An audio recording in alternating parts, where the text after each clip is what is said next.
Moin Moin und herzlich willkommen zum TWS und zu einem kleinen Energieschub für eure Spielplatten. Denn vor kurzem stieß ich in Coolys Summoners Blog auf eine interessante Anleitung, um Mana-Quellen fürs Tabletop-Spiel Summoners zu basteln. Im Mittelpunkt stehen hierbei Halbedelsteine, sogenannte Trommelsteine. Und da ich gerade ein größeres Video zu Summoners vorbereite, passen Mana-Quellen als kleiner Vorgeschmack für euch doch perfekt.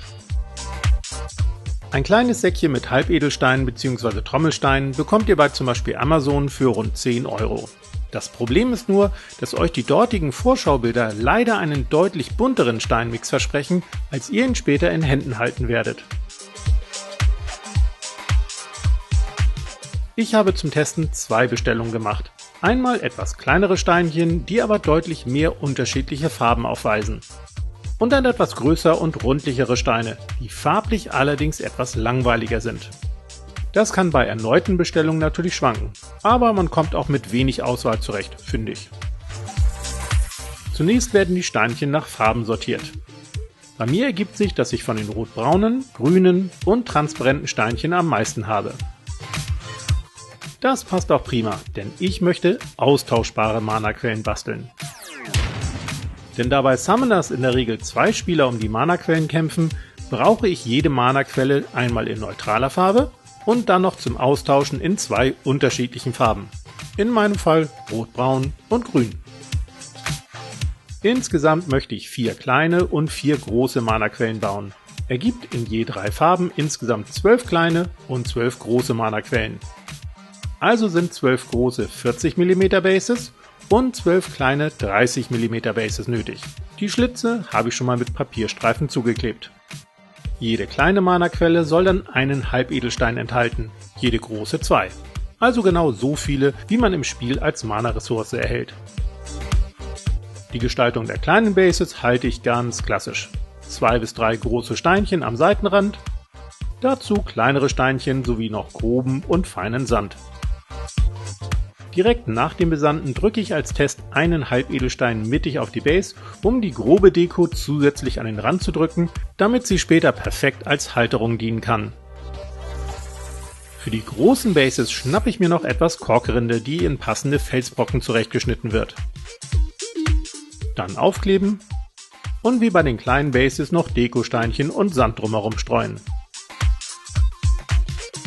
Sobald alles getrocknet ist, werden in die Korkbrocken jeweils 2 Löcher gebohrt, um die Halbedelsteine später darin etwas versenken zu können. Nehmt dafür einen 6 bis 8 mm dicken Holzbohrer und bohrt die Löcher zur besseren Kontrolle und zur eigenen Sicherheit am besten von Hand. Danach kann es an die Bemalung gehen. Ich grundiere mit Teerschwarz und neble dann mit Corax White drüber. Aber natürlich könnt ihr auch direkt mit Acrylfarben loslegen. Meine Grundfarbe ist ein helles Sandbraun mit einem Schuss Ocker, ähnlich wie bei meiner zuletzt gebauten Speedrun-Spielplatte. Für die Felsbrocken und Steinchen auf den Bases dann noch ein Schiefergrau, in das etwas Grundfarbe gemischt wird. Zuerst werden alle Bodenbereiche mit der Grundfarbe bemalt. Danach folgt das Grau für die Felsen und Steinchen. Wenn ihr wie ich nass in nass malt und die Übergänge per Tupfen verblendet, bekommt ihr wie zu sehen ganz harmonische Farbübergänge. Ist alles gut durchgetrocknet, folgen ein schwarzer und ein brauner Wash, die nass in nass über die Bases kommen. Tragt den braunen Wash großflächig auf, um den schwarzen Wash dann hier und da hineinzutupfen. Ist abermals alles getrocknet, wird in ein hellgrau etwas Grundfarbe gemischt, um damit die Base trocken zu bürsten.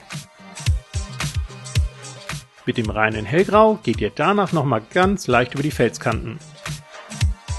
Abschließend hält ihr eure Grundfarbe mit dem Sandton weiter auf, um vorwiegend die Bodenbereiche trocken zu bürsten.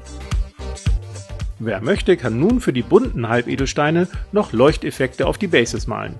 Wie das mit Acrylfarben geht, habe ich ja schon einige Male gezeigt und euch auch nochmal oben verlinkt. Zur Abwechslung nehme ich dieses Mal Ölfarben. Auch wenn ich dafür nicht wirklich hundertprozentig passende Farbtöne besitze. Aber egal, für euch geht es ja ums Kennenlernen der Technik. Nehmt etwas Ölfarbe auf einen weichen Pinsel und verreibt die Farbe dann um die Bereiche, auf die später die Halbedelsteine geklebt werden. Mit dem helleren Farbton wird dann noch etwas trocken gebürstet, wobei ihr dafür natürlich auch Acrylfarben nehmen könnt. Die Ölfarben brauchen dann etwa 24 Stunden zum Trocknen, aber die Halbedelsteine können natürlich jetzt schon festgeklebt werden. Zum Beispiel mit Sekundenkleber oder Holzleim oder Heißkleber. Und nach dem Bemalen der Baseränder wären die Mana-Quellen dann auch schon spielbereit.